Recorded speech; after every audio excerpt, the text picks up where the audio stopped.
Namanje ngisasho bafethu, abukho ubuhlungu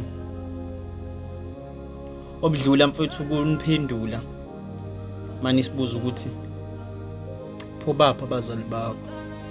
It's not easy guys, it's not easy mfethu ukuphendula ukuthi angisenabo abazali, angisenayo umama or angisenayo baba.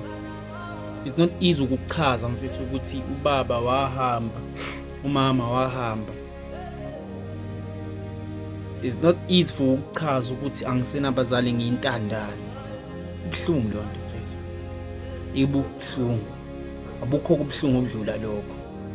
Wena usenomama or ubaba, mbongo uJehova ebese uqinisa kakhulu ukubahlonipha, ngoba thina singesenabo abazali impumelelo siyicile emathuneni. Noma ngabe senze kahle abekho abasinika umdlandlo ukuthi siqhubeke senze kahle. Ngani? Icelo zethu sesiyicele emathuneni. It's not easy guys ukuthi siniphendule ukuthi ubuhlungu kanjani mfethu, ubuhlungu. Namanje ngisasho injalo nje lento ayijike.